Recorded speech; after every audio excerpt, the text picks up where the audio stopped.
أشهد أن لا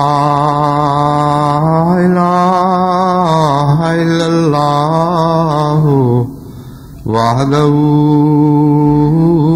لا شريك له وأشهد أن محمدا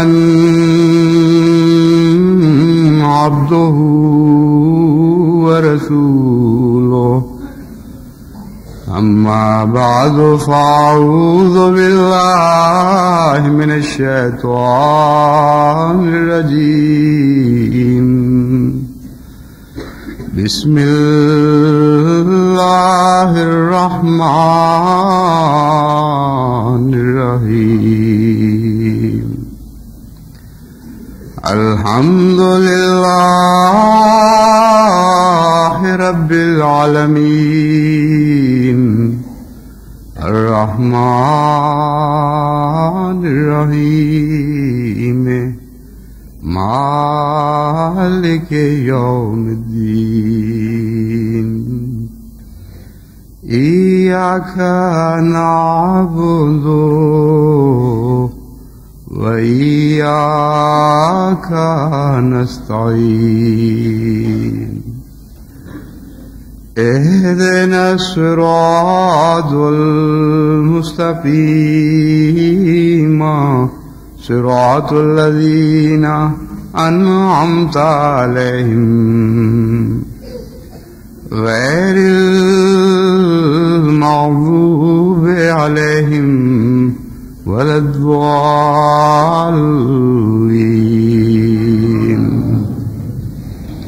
جلسہ سالانہ کی آمد ہے اور اللہ تعالیٰ کے فضل سے مہمان پہنچنے شروع ہو گئے ہیں۔ غیر ملکی مہمانوں کی بھی ایک بڑی تعداد پہنچ چکی ہے اور پاکستان کے مہمانوں میں سے بھی بہت سے جو ملازم نہیں یا کسی وجہ سے وقت سے پہلے رخصت لے کے پہنچ سکتے تھے وہ بھی تشریف لے آئے ہیں۔ اس موقع پر بعض ذمہ داریوں کی طرف توجہ دلانی چاہتا ہوں۔ ہر سال جلسے سے پہلے کے خطبے میں عموماً اسی موضوع پر خطاب کیا جاتا ہے۔ سب سے پہلی بات تو بازار کے حق ادا کرنے ہیں۔ حضور صلی اللہ علیہ وآلہ وسلم نے جہاں ہر زندہ چیز کے حقوق بیان فرمائے وہاں بعض جگہوں کے حقوق بھی مقرر فرمائے۔ عملاً تو ان حقوق کا تعلق زندہ چیزوں سے ہی ہے، لیکن نام بظاہر ایسی چیزوں کا استعمال ہوا ہے جن میں جان نہیں، مثلاً بازاروں اور سڑکوں کے حقوق۔ اور اسی تعلق میں پھر وہ لوگ جو وہاں پھرتے ہیں چلتے ہیں ان کی ذمہ داریاں بیان فرمائی گئی ہیں۔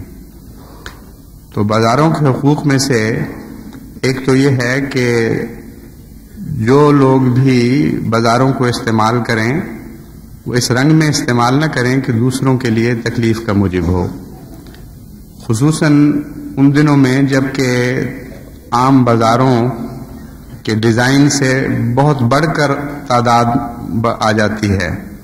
یعنی عام طور پر تو شہروں کے بازار ڈیزائن کیے جاتے ہیں ایک خاص تعداد کو ملحوظ رکھتے ہوئے، مگر جب جلسے ہوں، میلے ہوں، اس قسم کے غیر معمولی واقعات ہوں تو تعداد بہت زیادہ بڑھ جاتی ہے۔ تو اس موقع پر جو عام حقوق ہیں وہ بھی چھوڑنے پڑتے ہیں۔ اس لیے خصوصیت کے ساتھ اس بات کا خیال رکھیں کہ بازاروں میں ٹولیاں بنا کر کھڑے نہ ہوں، اور جہاں تک ممکن ہو کم سے کم وقت بازاروں میں ٹھہریں، اپنی ضرورت کا کام کیا اور فارغ ہو کر بازاروں سے باہر جانے کی کوشش کریں۔ بازاروں میں عموماً باٹل نیکس پیدا ہو جاتی ہیں۔ باٹل نیکس کہتے ہیں ایسے جگہوں کو جہاں لوگ کثرت سے آ کر کھڑے ہو جائیں، تماش بینی کریں اور اس کے نتیجے میں پھر دوسرے لوگ گزرنے والوں کے لیے تکلیف کا موجب ہو۔ دوسرے ہمارے یہاں ایک لمبے عرصے سے تربیت دی جا رہی ہے کہ عورتیں الگ راستے پر چلیں اور مرد الگ راستے پر چلیں۔ اس کے لیے باقاعدہ منتظمین نے ہدایات جاری کر دی ہوں گی اور موقع پر خدمت خلق کے کارکنان بھی بات واضح کر دیں گے لیکن دیکھ کر بھی خود بخود پتہ لگ جائے گا۔ تو اصل بات یہ ہے کہ از خود اندازہ لگا کر عادت ڈالنی چاہیے کہ جو کام جس طرح طریقے سے ہو رہا ہو آپ بھی اسی کا جز بن جائیں اور کسی کو آپ کو کہنے کی ضرورت نہ پڑے۔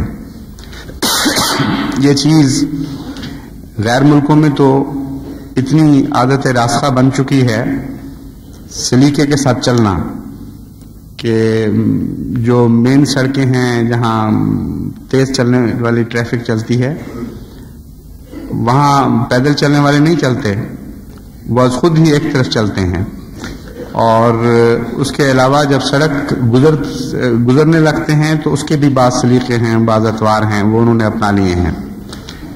ربوہ میں چونکہ اسلامی معاشرے کا قیام ہے اس لیے ایک چیز زائد ہے اس میں کہ نہ صرف یہ کہ عام سڑکوں کے حقوق ادا کرنے ہیں بلکہ اسلامی معاشرے کے مطابق عورتوں کے لیے الگ رستے مقرر کرنے ہیں اور مردوں کے لیے الگ، اور چلتے وقت کسی عورت کے لیے اس احتیاط کی ضرورت ہی نہ پیش آئے کہ وہ بدن بچا کر گزرے تاکہ غیر مردوں سے ٹکرائے نہیں، اور عموماً اللہ تعالیٰ کے فضل سے یہاں ایسا انتظام چلتا ہے۔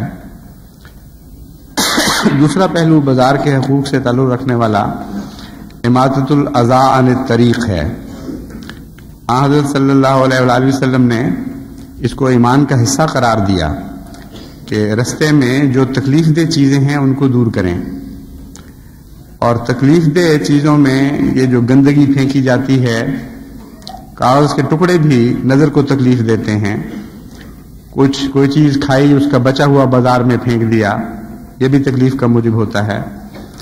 تو کوئی بھی ایسی چیز جو نظر کو تکلیف دے یا جسم کو تکلیف دے وہ اول تو بازار میں پھینکنی نہیں چاہیے، یعنی سڑکوں پر، صرف بازار میں ہی نہیں، اور اگر نظر آئے تو اس کو دور کر دینا چاہیے، ہاتھ سے اٹھا کر ایک طرف سے سلیقے سے رکھ دیں یا ایک طرف کسی جگہ رکھ دیں سلیقے کے ساتھ، یا پھر اگر گندی چیز ہے تو پاؤں سے ٹھوکر دے کر بھی اس کو ہٹا کر ایک طرف کیا جا سکتا ہے۔ تیسرا بازار کا حق یہ ہے کہ وہاں اونچی آواز میں ایسا کلام نہ کیا جائے جو ربوہ کے معاشرے کے خلاف ہو اور کسی رنگ میں بھی کسی کی سمع خراشی کا موجب بنے۔ آوازیں دھیمی رکھنی چاہیے اور خصوصاً ایسا کلام نہیں کرنا چاہیے جس سے کسی طرح کی سمع خراشی ہو یا اسلامی تہذیب کے خلاف ہو۔ آج مشرق کے بہت سے ممالک میں بازاروں میں فحش کلامی کی آواز سنائی دیتی ہے، خصوصیت کے ساتھ ہندوستان اور پاکستان میں یہ مرض بہت ہی گہرا ہے۔ بہت سے مشرق کے ممالک ہیں جو اس مرض سے پاک ہیں، لیکن پتہ نہیں کیا بدقسمتی ہے کہ روزمرہ کی گفتگو میں گالی دینا یہ ہندوستان اور پاکستان کی تہذیب کا ایک حصہ بنا ہوا ہے، اور گلیوں میں نہایت ہی گندی گالیاں ماں باپ کو، ایک دوسرے کے ماں باپ کو دیتے ہیں، بلکہ ہل چلانے والے بیل کے ماں باپ کو بھی گالیاں دے رہے ہوتے ہیں، اور گدھے چلانے والے گدھے کے ماں باپ کو گالیاں دے رہے ہوتے ہیں، اور بچے اپنے ماں باپ کی گندی گالیاں دے رہے ہوتے ہیں۔ ایسی گندی تہذیب ہے جس کا دور کا بھی کوئی تعلق نہیں ہے مذہب کے ساتھ، اور پھر مذہب بھی اسلام، اس مسلمان کہلانے والوں کے اوپر تو بڑا گندا داغ ہے یہ، اس لیے ربوہ کو اس داغ سے پاک رکھیں، اور ہرگز کسی قسم کا کوئی ایسا کلام نہ کریں جو فحشاء میں داخل ہوتا ہو، اور اگر کوئی بے احتیاطی کرتا ہے تو اسے پیار اور محبت سے سمجھائیں۔ عموماً ایسی باتیں ہونی چاہیے جس میں ذکر الہی ہو، حضرت صلی اللہ علیہ وآلہ وسلم کا پاک ذکر ہو، حمد ہو، درود ہو، ایسی باتیں ہوں جن سے بازار مہکنے لگیں، خوشبو پھیل جائے آپ کے ذکر کی ان بازاروں میں۔ تو عموماً گفتگو کو پاک اور صاف رکھیں۔ اگر کوئی باہر سے آنے والا بد کلامی کرتا ہے ایسے موقعوں پر، خصوصاً ربوہ میں کئی لوگ عمدن بھی شرارت کی نیت سے آتے ہیں اور کھلم کھلا بد کلامی کرتے ہیں، ان کا جواب تو وہی ہے جو حضرت مسیح موعود علیہ الصلوۃ والسلام دے چکے ہیں کہ گالیاں سن کے دعا دیتا ہوں ان لوگوں کو، رحم ہے جوش میں اور غیظ گھٹایا ہم نے۔ تو آپ بھی ان کی گالیوں کے مقابل پر دعائیں دینی شروع کریں، اللہ آپ کو ہدایت دے، اللہ آپ پہ رحم کرے، اگر آپ عمدن ایسا کر رہے ہیں تو اللہ تعالیٰ آپ کی اصلاح فرمائے، اگر غلطی سے کر رہے ہیں تو ہدایت دے اور سمجھائے۔ کئی قسم کی دعائیں موقع کے لحاظ سے جو آپ کے دل سے اٹھتی ہوں وہ ان کو دیں، لیکن گالی کا جواب گالی سے نہیں دینا۔ کچھ بازاروں کے حقوق ہیں گاہکوں سے تعلق رکھنے والے، کچھ بازاروں کے حقوق ہیں دکانداروں سے تعلق رکھنے والے۔ جو گاہک باہر سے آتے ہیں ان کا فرض یہ ہے کہ دکانوں پہ بھی جم گھٹا نہ کریں، اور وہاں بھی چونکہ مستورات اور مرد اکٹھے ہوتے ہیں اس لیے حتی المقدور کوشش کریں کہ مستورات کو پہلے موقع ملے، اور اگر ایسی بات ہو کہ موقع پہلے دینے سے ان کو موقع ملے ہی نہ، یعنی اتنا رش ہو، تو پھر دکانوں میں دو جگہ مقرر ہو جانی چاہیے، ایک طرف مرد کھڑے ہوں اور ایک طرف عورتیں، اور دکانداروں کو اس کا انتظام کرنا چاہیے کہ الگ الگ دونوں قسم کے گاہکوں کو بر وقت خدمات مہیا کی جائیں، بیک وقت خدمات مہیا کی جائیں۔ تو دکان جو آنے والے ہیں وہ از خود بھی لحاظ کریں ان باتوں کا، اور ایسی بات نہ کریں دکاندار سے جس کے نتیجے میں وہ پھر آگے سے چڑے اور خام خواہ کی تو میں وہاں شروع ہو۔ اگر سودا پسند آتا ہے تو لیں، نہیں پسند آتا تو چھوڑ دیں۔ بعض دفعہ گاہک بھی ایسی تلخ کلامی سے پیش آتے ہیں کہ اس کے نتیجے میں پھر دکاندار بھی مجبور ہو جاتا ہے۔ تو کم وقت لگائیں دکان پر، ضرورت کی چیز دیکھیں، اگر نہیں پسند تو چھوڑ کر چلے جایا کریں، لیکن وہاں بحث نہ کیا کریں۔ اور اگر کوئی شکایت کی بات ہے تو اس کو ضرور انتظامیہ تک پہنچانا چاہیے۔ بعض دفعہ قیمتوں میں اتنے فرق ہوتے ہیں ایک جگہ سے دوسری جگہ میں کہ وہ مناسب نہیں لگتے۔ ایک شہر میں ایک دکاندار اگر 1 روپیہ منافع لے رہا ہے تو دوسرا دکاندار 5 روپیہ منافع لے رہا ہے۔ عام اقتصادی حالات میں تو جو کم لینے والا ہے اس کو جزا مل جاتی ہے، جو زیادہ دل منافع لینے والا ہے اس کو سزا مل جاتی ہے، اقتصادی قانون کام کرتے ہیں۔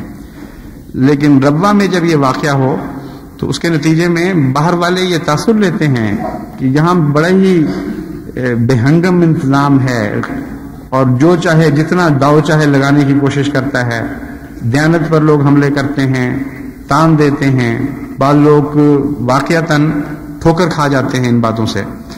تو اس لیے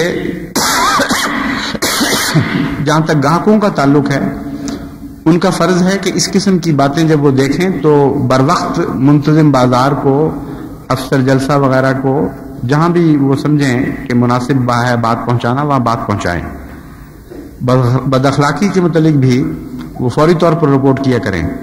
عموماً جلسے کے گزرنے کے بعد رپورٹیں آتی ہیں، اس وقت معاملہ تو ختم ہو چکا ہوتا ہے عملاً، آئندہ سال کے لیے نصیحت کی جاتی ہے، لیکن پھر وہ اتنا وقت سے پہلے ہوتی ہے نصیحت کہ وہ آئندہ سال تک دکاندار بھی بھول جاتے ہیں اس کو۔ تو کچھ وہ وقت کے بعد بن جاتی ہے، کچھ وقت سے بہت پہلے بن جاتی ہے۔ تو آپ فوری طور پر اطلاع دیا کریں، انشاءاللہ تعالی فوراً سمجھانے کی کوشش کی جائے گی۔ دکانداروں کو سال میں یہ موقع ملتا ہے کہ وہ سمجھتے ہیں کہ سارا سال کی کمائی اب کر لی جائے، اور بعض دکاندار اس میں اخلاقی ضوابط کو ملحوظ نہیں رکھتے۔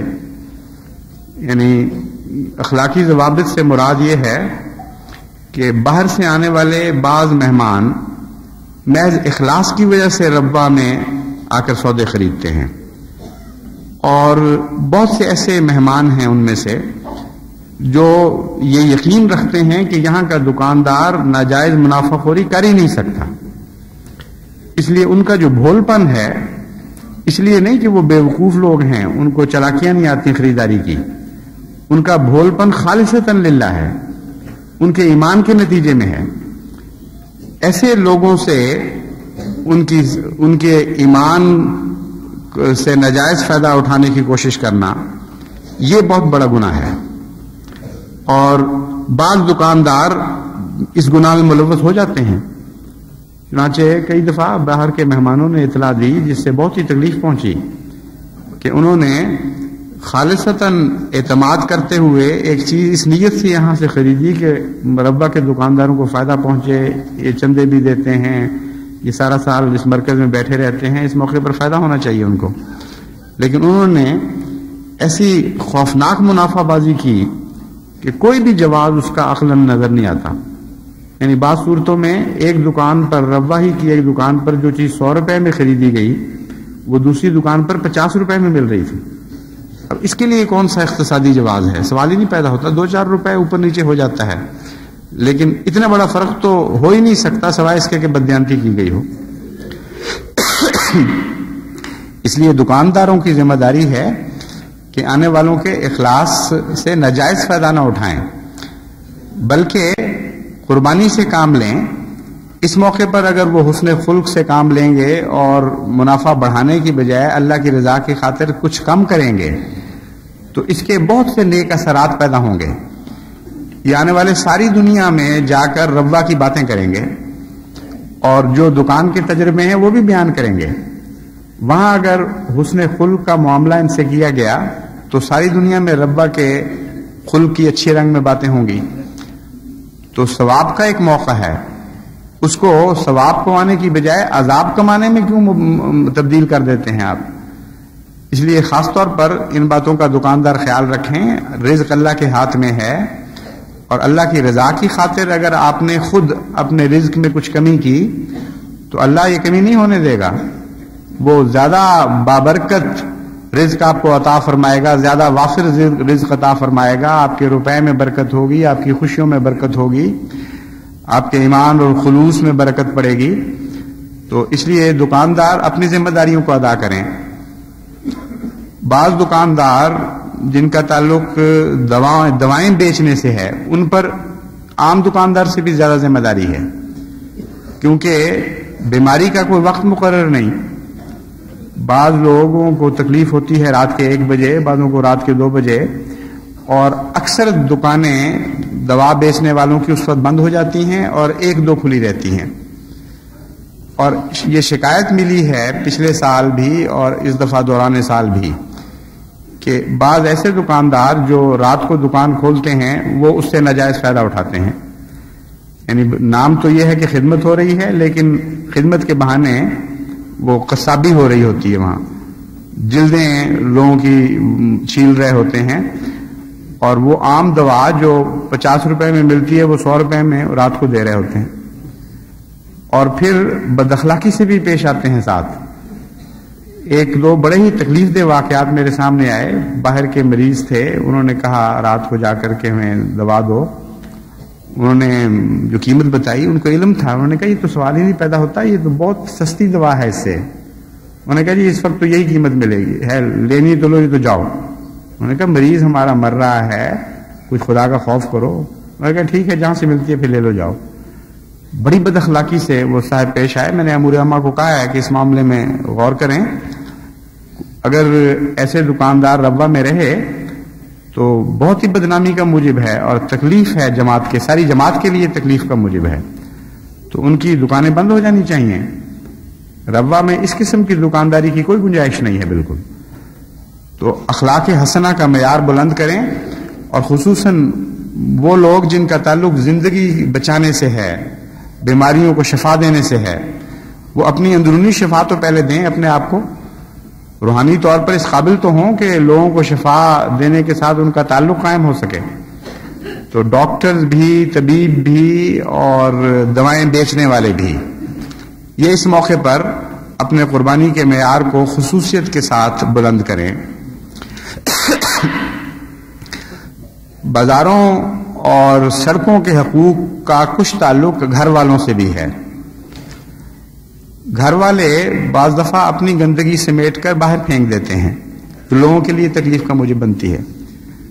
تو اس کے لیے ہم انشاءاللہ تعالی مستقل انتظام تو کریں گے.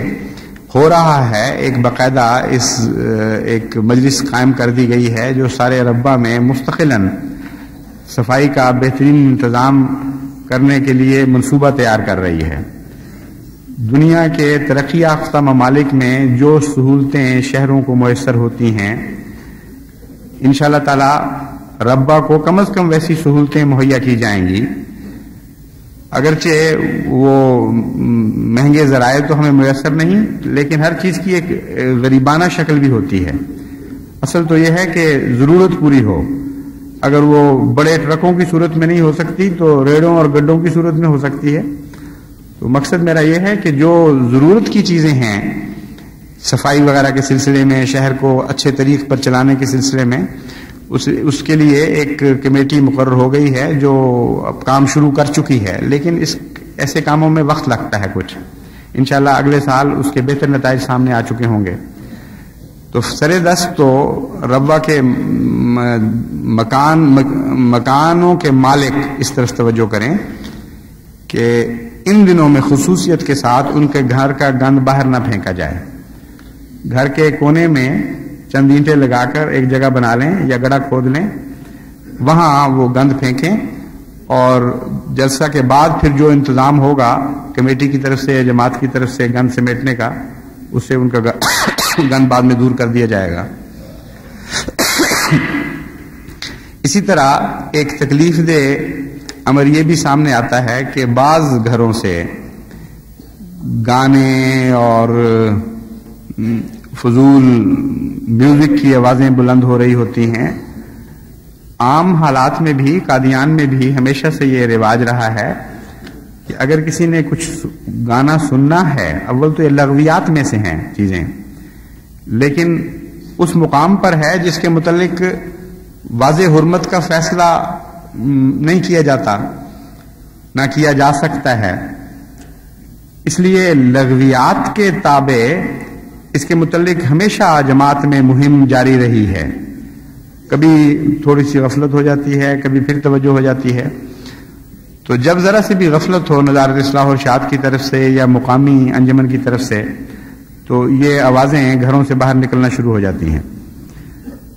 جلسے کے ایام میں خصوصیت کے ساتھ اس طرف توجہ کریں کہ کوئی آواز باہر گانے کی اور بےہودہ لغو پروگراموں کی نہیں آنی چاہیے، اور اندرون خانہ اس بات کی طرف توجہ کریں کہ آپ کے باہر سے مہمان آ رہے ہیں، اگر سارا سال آپ نے اس معاملے میں غفلت کی ہے اور بچوں کی تربیت کی طرف توجہ نہیں بھی کی، تو کم سے کم اب کریں۔ اور ان ایام میں گھروں میں بھی یہ آواز نہیں آنی چاہیے۔ چند ایام کی نیکی بعض دفعہ باقی ایام پر اچھا اثر ڈالتی ہے، اور آپ کو آئندہ بھی اس کی طرف توجہ ہوگی۔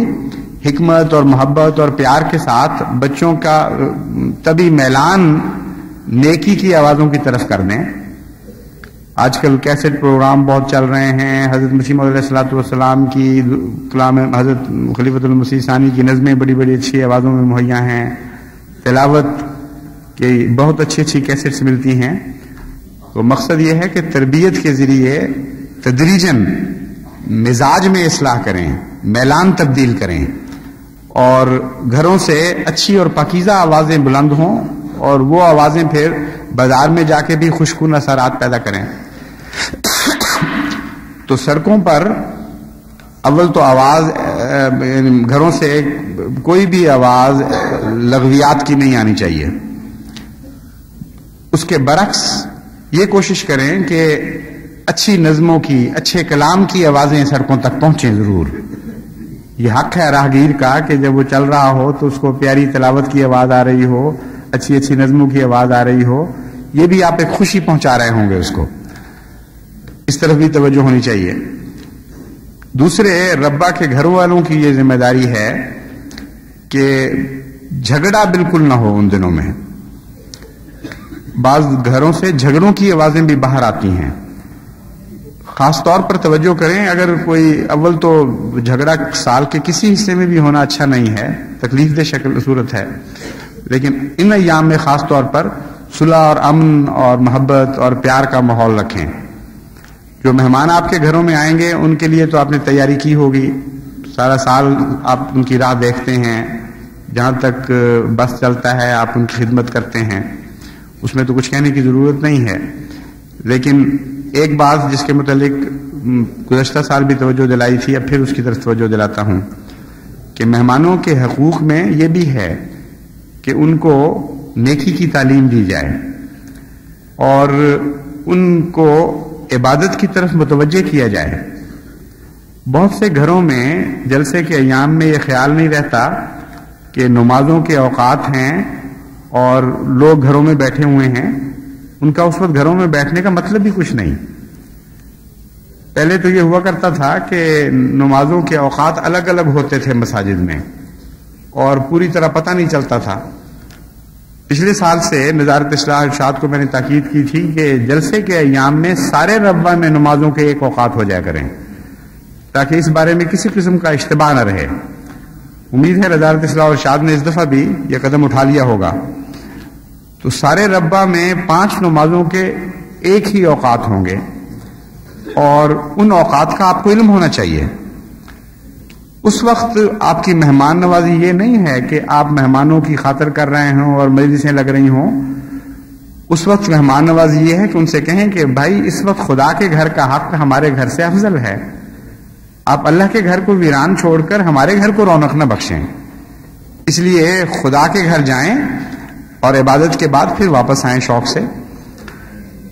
دوسرا، ان کی روحانی مہمان نوازی کا ایک طریق یہ ہے کہ گھر میں سیرت کے مضامین پر باتیں کیا کریں، ایمان افروز باتیں بیان کیا کریں، حضرت صلی اللہ علیہ وآلہ وسلم کی سیرت کے واقعات، صحابہ کی سیرت کے واقعات، اسی طرح اس دور میں حضرت مسیح موعود علیہ الصلوۃ والسلام نے جو سیرت کو زندہ کیا ہے دوبارہ، وہ واقعات اور آپ کے صحابہ کے واقعات، بہت سے ایمان افروز ایسے واقعات ہیں جن سے مجلسوں کو رونق مل جاتی ہے۔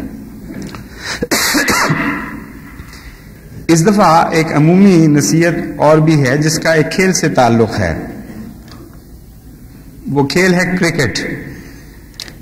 اتفاق ایسا ہو رہا ہے کہ 26 تاریخ کو جبکہ جلسہ شروع ہو رہا ہے، اسی تاریخ کو آسٹریلیا میں پاکستان کا چوتھا کرکٹ کا ٹیسٹ ہو رہا ہے۔ ہو تو رہا ہے یہ آسٹریلیا میں جو ہزارہ میل دور ہے، یعنی وقت کے لحاظ سے بھی 5 گھنٹے کا فاصلہ ہے ہمارے ساتھ، لیکن چونکہ کامنٹری ریلے ہوگی اس لیے بہت سے نوجوان اتنا شوق رکھتے ہیں کرکٹ کا کہ وہ باقی چیزیں بھول کر بھی کمنٹری سننے لگ جاتے ہیں اور بعض دفعہ فرائض کو بھی نظر انداز کر دیتے ہیں۔ تو مجھے یہ خطرہ ہے کہ اگر گھروں میں اس وقت کمنٹری چل رہی ہو جبکہ جلسہ سلانے پر لوگوں نے جانا ہو تو یہ بہت ہی خطرناک غفلت ہوگی۔ یہ وہ موقع ہیں جہاں لغو حرام میں داخل ہو جاتے ہیں۔ لغو کا فلسفہ یہ ہے کہ ایسی چیز جو مختلف وقت میں مختلف بہروپ بدلتی رہتی ہے، جب آپ کا پاس وقت ہو اور حالات ایسے ہوں کہ کوئی بہتر کام کرنے کا نہ مل رہا ہو تو اس وقت لغو سب سے معمولی حیثیت اختیار کر جاتا ہے شرعاً۔ اس کو آپ منع تو کر سکتے ہیں لیکن اس کے اوپر زیادہ سختی نہیں کر سکتے، لیکن جوں جوں لغو آپ کی زندگی پر حاوی ہوتا چلا جاتا ہے، آپ کے اوقات میں دخل اندازی شروع کر دیتا ہے، اسی نسبت سے اس کی شکلیں بدلتی رہتی ہیں۔ کبھی یہ واجب سے ٹکرا کر مقابل کا گناہ بن جاتا ہے، کبھی یہ فرض میں حائل ہو کر اس کے مقابل کا گناہ بن جاتا ہے، کبھی شرک بن جاتا ہے لغو کہ ٹیلی ویژن کا پروگرام دیکھا جا رہا ہے اور مؤذن بلا رہا ہے مسجد کی طرف اور آپ وہاں نہیں جا رہے اور اس پروگرام کو دیکھ رہے ہیں۔ تو وہ لغو جو عام حالات میں اور حیثیت رکھتا ہے شرعی طور پر، اس موقع پر آ کر واضح طور پر شرک بن جاتا ہے۔ تو لغو کے مضمون کو آپ معمولی نہ سمجھیں۔ جو لغویات ہیں ان کے اندر بہروپیہ پن پایا جاتا ہے، مختلف حالات میں مختلف لغو مختلف شکلیں اختیار کرتے رہتے ہیں۔ تو کرکٹ کی کمنٹری ویسے تو آپ لغو بھی نہیں کہہ سکتے اس کو، ایک دلچسپی ہے، ایک صحت مند اس کا شوق پورا کرنے کا ایک ذریعہ ہے، لیکن جب یہ فرائض پر اثر انداز ہو، جب نیکی کے کاموں پر اثر ڈالے تو پھر نہ صرف لغو بلکہ حرام ہو سکتی ہے۔ تو جلسے کے ایام میں جلسے کی تقریریں نہ سننا اور کرکٹ کی کمنٹری سننا یہ ایک انتہائی معیوب نہایت بھیانک شکل بنے گی۔ اس لیے اہل ربوہ اس بات کا خیال رکھیں اور ان دنوں میں نہ بازار میں نہ گھروں میں جب جلسے کا پروگرام شروع ہو رہا ہو، قریب آ رہا ہو، اس وقت کوئی کمنٹری نہیں ہونی چاہیے، بند کر دی جائے۔ اور اگر وہ یہ احمدی نوجوان اپنی دلچسپی کے باوجود اللہ کی خاطر، نیک کام کی خاطر یہ قربانی کریں گے تو ہو سکتا ہے ان کا یہ فعل ہی پسند آ جائے اور کمزور ٹیم کے حق میں یہ بھی دعا بن جائے۔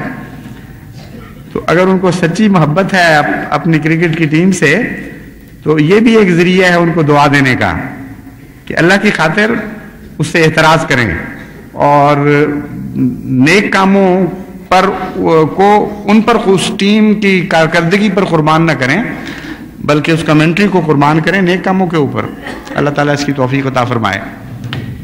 اس سارے عرصہ میں دعا سے اپنے لب معطر رکھیں، اپنے دلوں کو گداز رکھیں دعاؤں کے ساتھ۔ دن رات ہر احمدی کے دل سے ہر وقت دعائیں اٹھتے رہنی چاہیے، ایک سمندر بن جائے دعا کا ربا ان دنوں میں، اور جتنے مہمان ہیں یا میزبان ہیں سارے دن رات اپنے رب کو یاد کر رہے ہوں، قیامم و قعودم و علی جنوبہم۔ عجیب آیت ہے یہ قرآن کریم کی، بہت ہی پیاری آیت ہے جس میں عبادت کے مضمون کو دن رات پر پھیلا کر ایک زندگی کا حصہ بنا دیا گیا ہے۔ ذکر الہی صرف چند اوقات کے لیے نہیں رکھا بلکہ دن اور رات کے لیے بھی پر پھیلا دیا، اٹھنے اور بیٹھنے اور لیٹنے پر پھیلا دیا، سونے اور جاگنے پر پھیلا دیا۔ جس وقت یہ آیت نازل ہوئی حضور صلی اللہ علیہ وآلہ وسلم پر تو اتنا اثر تھا آپ کی طبیعت پر اس آیت کا کہ ساری رات روتے رہے عبادت کرتے ہوئے، اور صبح کی نماز کے وقت جب حضرت بلال جگانے کے لیے آئے تو حضور تو خیر جاگے ہوئے تھے، اطلاع دینے کے لیے آئے تو باہر نکلتے وقت بھی آپ رو رہے تھے۔ حضرت بلال نے پوچھا کہ یا رسول اللہ یہ کیا وجہ ہے، آپ کیوں اتنا رو رہے ہیں؟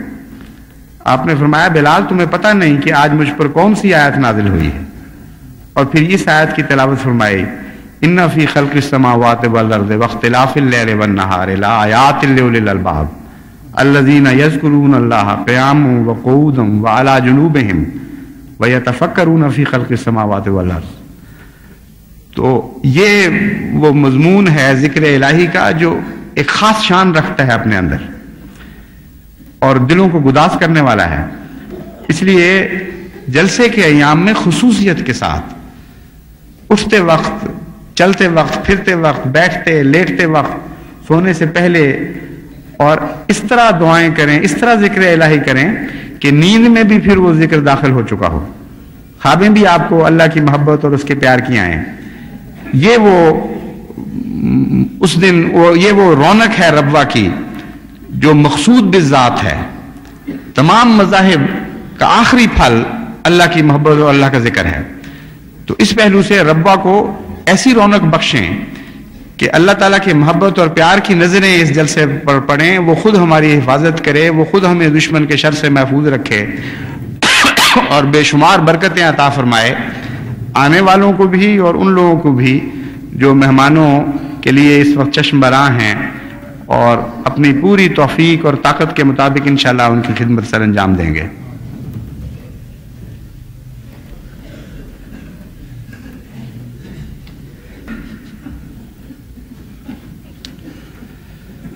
الحمدللہ نحمدہ ونستعینہ ونستغفرہ ونؤمن بہ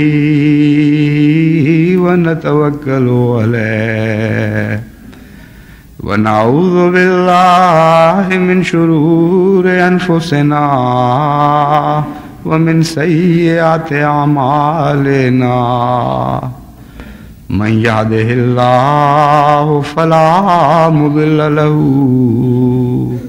ومن يضلله فلا هادي له ونشهد أن لا إله إلا الله وحده لا شريك له ونشهد أن محمدا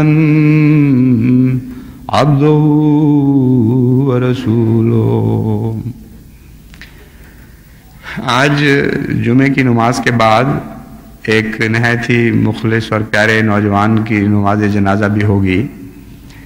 طیب عارف جو ڈاکٹر تھے اور بالکل نوجوان تھے، مکرم محترم مولانا محمد یار صاحب عارف کے چھوٹے صاحبزادے. یہ راولپنڈی سے غالباً جلسے کی نیت سے ہی روانہ ہوئے ہوں گے اپنے خاندان کے ساتھ.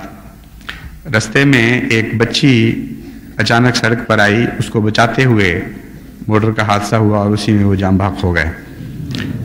تو ایک تو آنے کی نیت بڑی پاک اور صاف تھی، دوسرے جس حالت میں جان دی، ایک دوسرے کی جان بچانے کی خاطر جان دی گئی ہے، تو یہ بھی ایک شہادت کا رنگ ہے. یہ نوجوان تعلیم کے زمانے میں مجھ سے متعارف ہوا بحیثیت پیٹرن احمدیہ ایسوسی ایشن کے. میں بچوں سے جو تعلق رکھتا تھا اس میں ان سے واقفیت ہوئی، تو بہت ہی مخلص پایا میں نے ان کو، بہت ہی محبت رکھتے تھے دینی کاموں میں، اور اچھے نوجوان جو صف اول میں کام کرنے والے ہوتے ہیں ان میں نے ان کو دیکھا. ڈاکٹر بننے کے بعد بھی بعض خطوط انہوں نے مجھے لکھے، بڑے اخلاص کے ساتھ اپنی خدمات کو جماعت کے سامنے پیش کیا اور بہت محبت رکھتے تھے سلسلے سے. بہرحال اللہ اپنی مشیت کو بہتر سمجھتا ہے. آسان تکرہو شیئن وہو خیر لکم کہ ایسا مضمون ہے جس کو بلانا نہیں چاہیے. وہ جو واقعہ ہے حضرت موسیٰ کے روحانی کشفی سفر کا، اس میں ایسی مثالیں دی گئی ہیں کہ بعض دفعہ موت ایک رحمت بن جاتی ہے. کوئی کہہ نہیں سکتا کہ آئندہ کیا حالات ہونے والے ہیں، کس قسم کی تکلیفوں کا انسان کو سامنا کرنا پڑے گا، کس قسم کے ابتلاؤں میں سے گزرنا پڑے گا، کون ان پر پورا آ سکتا ہے، کون نہیں آ سکتا. تو ہمیں تو نہ ماضی کا علم ہے نہ مستقبل کا. یہ علم ضرور ہے کہ قرآن کریم کی تعلیم پر ہمیں راضی رہنا چاہیے اور کامل یقین رکھنا چاہیے خدا کی تقدیر خیر پر، اور اس کی تقدیر شر سے بچنے کی دعا کرتے رہنا چاہیے. تو اللہ تعالیٰ اس نوجوان کو غریق رحمت فرمائے، ان کے والدین اور بھائی کو، جن کو بہنوں وغیرہ کو بہت گہرا صدمہ ہے، ان کو صبر جمیل کی توفیق بخشے. عباد اللہ رحمکم اللہ، ان اللہ یامر بالعدل والاحسان وَإِيتَاءِ ذِي الْقُرْبَى وَيَنْهَىٰ عَنِ الْفَحْشَاءِ وَالْمُنكَرِ وَالْبَغْيِ يَعِظُكُمْ لَعَلَّكُمْ تَذَكَّرُونَ. اذْكُرُوا اللَّهَ يَذْكُرْكُمْ وَادْعُوهُ يَسْتَجِبْ لَكُمْ وَلَذِكْرُ اللَّهِ أَكْبَرُ.